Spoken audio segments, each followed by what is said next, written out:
ফালিয়ারতাকিবু ইনদা যালিকা রিহান হামরা, বাতাসের সঙ্গে আগুন আসবে, আগ্নেয়গিরি ফেটে পড়বে। ইথিওপিয়া যেমন আগ্নেয়গিরি ফেটে পড়েছে, হাজারো লাখ আগ্নেয়গিরি ফেটে পড়বে।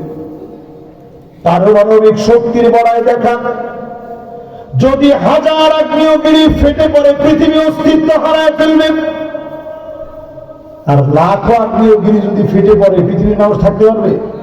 আপনার পুকুরের পানি টকবক টকবক করে ফুটবে। অদৃশ্য আগুন চতুর্দিকে ছড়ায় পড়বে। আপনার ফায়ার ব্রিগেড, ফায়ার সার্ভিস, পানি পুনি দিয়ে কোনো লাভ হবে না। লস অ্যাঞ্জেলেসে যেভাবে আল্লাহ আগুন ধরায় দিয়েছে, লাস ভেগাসের ভিতরে যেভাবে আগুন ধরেছে, ইসরায়েলের ভিতরে যেভাবে আগুন ধরেছে, এইভাবে করে চতুর্দিকে আগুন ছড়ায় পড়বে। ব্রাজিলের অন্যায়ের কারণে যেভাবে আগুন ধরায় দেওয়া হয়েছে, এরকম আগুন ছড়ায় পড়বে। দুনিয়ার কোন দমকল বাহিনী ওই আগুন নেভাতে পারবে? এরপরে আসবে জালজালা মানে ভূমিকম্প,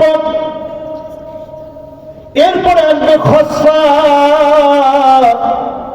ভূমি ধস হয়ে যাবে, মাটিগুলা কাদার মতো হয়ে যাবে। হঠাৎ করে আপনার বিল্ডিংটা ঘিরে খেয়ে ফেলবে। এরপরে হবে মাসখাত, উপর থেকে পাথর পড়বে।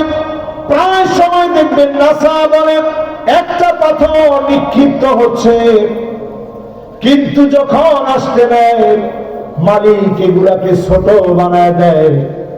আবার কখনো কখনো সমুদ্রের ভিতরে মালিক নিক্ষিপ্ত করে দিয়ে আল্লাহর গোলামদেরকে মালিক বাঁচায় দেয়।